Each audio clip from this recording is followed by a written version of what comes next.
What up, it's your boy T-Bird here in the reaction. So I'm taking advantage of this day off though, so I'm trying to do a lot of videos as much as I can. But we're going to keep going on with some of things we're anticipating in 2019. This is Watch Motion again. So this is top 10 Netflix original, anticipating Netflix original of 2019 though. And the one is The Witcher, and all that as well too, and the new Stranger Things season as well too. Well, what else is anticipated for 2019 as an original on Netflix? Without further ado, let's check it out. Coming to a streaming service near you. Welcome to WatchMojo, and today new season, our yes. picks for the top 10 anticipated Netflix I hope originals so. of 2019. Before we I begin, hope so. we publish new content every day, so be sure to subscribe to our channel and ring the bell to get notified about our latest videos. For this list, we're taking a look at movies and TV shows that'll be exclusively available on Netflix in 2019. We're including new seasons of ongoing series that made us subscribe to Netflix in the first place. Bean, it's really you. I thought they said it was ass. It's me. That made I it. grew. Mostly my teeth. Number 10, Orange is the New Black, Season 7. It's the final season though. Since premiering in 2013, I think it's supposed Orange to be is the the final New season. Black has been synonymous with Netflix's success. These are kind of like Tom's. Who's Tom? Aside from being the service's most watched original program, it's also ranked in an abundance of awards and marked a significant turning point for diversity in television. As great as Orange was at its peak, the premise has admittedly started to wear a little thin. So rather than overstaying their sentence, The Ladies of Litchfield will be released in 2019 with a 7th and final season. The previous season left several plotlines up in the air, most notably how Piper will adjust to life outside of prison. Whatever happens next, there's still time to send everyone off on a fitting note. So, what are you gonna do now? Number 9. Glow Season 3, yes. In some respects, Glow is the new Orange is the New Black.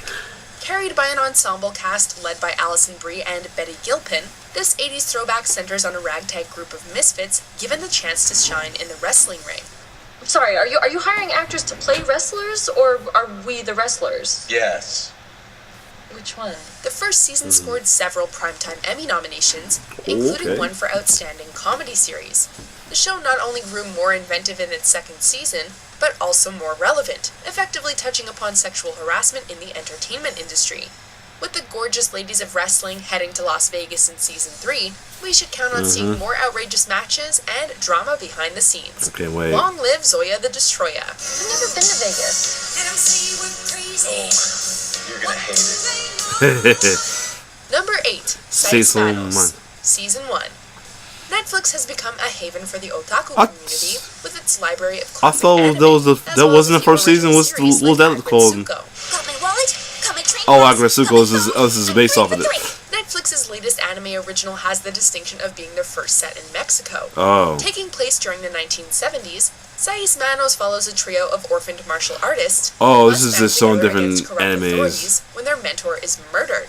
The studio behind this So anime it's is not Powerhouse nothing Animation, shown yet, which previously okay. worked on Netflix's Castlevania and video games like Epic Speaking of, I Mickey. gotta start watching With the a new crew stuff that came in, includes like Alvaro Rodriguez of Machete, Sarah Willis Jagger. Mulliner of Agents of Mayhem, and Dan Dominguez of SpongeBob SquarePants, we're expecting an action-packed show that's both badass and gloriously over the top. Wait a minute.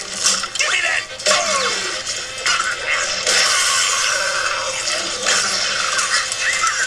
Number 7, The Dark Crystal, Age of Resistance, Season 1. We honestly never expected to see more of The Dark Crystal. Released back in 1982, 8 years before creator Jim Henson passed away. The prophecy didn't say anything about this! Wow. Everything. Plus, in an era dominated by CGI, practical effects are sadly hard to come by.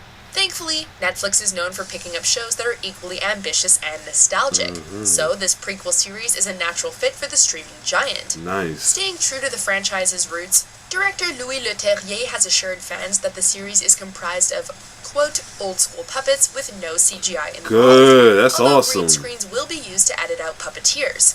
Since the film created such a vast, eerie, and magical world, the possibilities here are endless. And begin! I remember this. I'm trying to remember the name of this. I remember, I just never didn't remember the title. Sometimes good, sometimes bad. Number 6, Central Park 5, Season 1. Between Selma and the Netflix documentary 13th, director Ava DuVernay has brought us some of the most important modern movies about racial tensions in the U.S. There's really no understanding of our American political culture without race at the center of it. We can't think of a more qualified person to helm this miniseries chronicling the Central Park jogger case, which resulted in 5 teenagers of color being wrongfully convicted for the rape of Trisha Miley. This story couldn't be more relevant, as it not only deals with sexual assault, the media, and racial profiling, but Donald Trump was, and still is, one of the 5's most outspoken accusers. With an all-star cast that includes Michael K. Williams, Vera Farmiga, and Felicity Huffman, we're sensing a serious Emmy contender. Number 5, Dolomite Is My Name. What? Eddie Murphy and Wesley Snipes are 2 gifted performers, but both could use a comeback vehicle after several missteps. They might have found one in this biopic by Craig Brewer of Hustle and Flow. What? The bacon, the lettuce, and tomato. Hell, man. Oh my goodness, I can't wait for this. This is another movie from Brewer that demonstrates why it's hard out here for a pimp. Murphy plays Rudy Ray Moore, an African-American comedian who cemented his place in blaxploitation history with his creation of Dolomite. Dolomite is my name, and f***ing up motherfuckers is my game. Snipes stars as actor Derville Martin, while Titus Burgess, Craig Robinson, and Keegan-Michael Key round out the supporting cast. Wow. Since screenwriters Scott Alexander and Larry Karaszewski also wrote Man on the Moon, this film should offer an honest look at the drama behind comedy. You want to see some Nice. Here's some humor right there. Some humor right there. Okay. Number 4, The Umbrella Academy, Season 1. Netflix's future with Marvel may be hanging on by a thread, but the streaming service is collaborating with Dark Horse Entertainment on multiple comic adaptations in 2019. You're in over your head, Bobby. In addition to a feature film version of Victor Santos's Polar, this includes a series based on Gerard Way's The Umbrella Academy, developed by Steve Blackman of Nice. Fargo and Legion.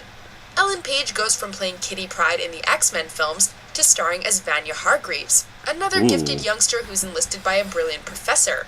Guess she Along played with her young forever because she superhero looks siblings, like a little she kid. gets wrapped up in a murder mystery and a mission to save the world. Given the talent involved, not even the apocalypse can rain on our parade. Charles Xavier did more for mutants than you'll ever know. The single greatest regret is that he had to die for our dream to live. Number 3, The Irishman. With critical darlings like Roma, Mudbound, and Icarus, Netflix has released several films in recent years that garnered major Oscar buzz. The Irishman seems like another certified Oscar contender, with director Martin Scorsese behind the Scorsese. camera and Steve Zalian of Schindler's List penning the screenplay. It's Hebrew from the Talmud. It says, whoever saves one life saves the world entire. This biographical crime story based on the life of labor union official Frank Sheeran not only reunites Scorsese with Robert De Niro and Joe Pesci, Oh. but also marks his first collaboration with Al Pacino. Ooh. You're nothing to me now. You're not a brother. You're not a friend. Seriously, how has it taken so long for these 2 mob movie juggernauts to come together? Netflix has spared no expense regarding the film's skyrocketing budget, with much of the money going towards de-aging De Niro. Number 2, The The Witcher. Witcher Season 1. Before he became one of the most revered names in gaming, Geralt of Rivia won loyal fans as the protagonist of Andrzej Sapkowski's popular fantasy literature series The Witcher. Evil is evil. Lesser, greater, middling. Makes no difference. Netflix isn't the first to try their hand at adapting Sapkowski's novels and short stories to the screen, as a 13-episode series was released in 2002, but was panned by both fans and critics. Przyprowadź syna, zanim krew się poleje. There are nonetheless high hopes for Netflix's take on the series, especially with an actor of Henry Cavill's caliber in the title role. Featuring complex characters and a multi-layered world, could this be Netflix's answer to Game of Thrones? If I'm to choose between one evil and another, I'd rather not choose at all. Before we unveil our top pick, here are a few honorable mentions. I'll plan to see which thing. Oh yeah, Carl San Diego, yep.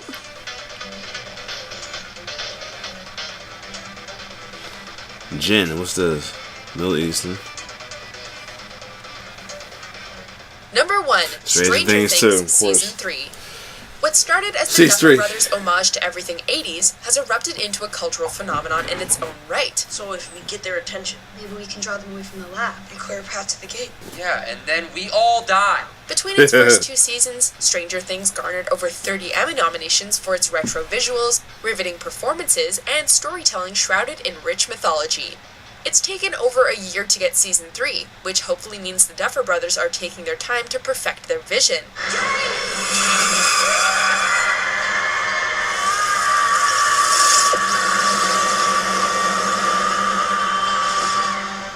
The third season's plot has been appropriately clouded in mystery, although executive producer Sean Levy has hinted that Back to the Future will play an important role. Could this be because the season is set during the summer of 1985, or will time travel enter the mix? Oh. Heavy. There's that word again, heavy. Why are things so heavy in the future? Is there a problem with the Earth's gravitational pull? Do you agree with our picks? Check out these other great clips from Yes, like some good shows coming on too, though. Like the Irishman one looks good. The what was it? Some of the anime ones coming out looks pretty good. The Dolomite biopic is definitely the most one I'm definitely going to look forward to watching for real. Yeah, I remember when it comes out and everything. But there's like some good interesting shows coming on Netflix. I can't wait. Well, other than that, if you like my reaction, like, share, subscribe to my YouTube channel. It's your boy T-Bird signing.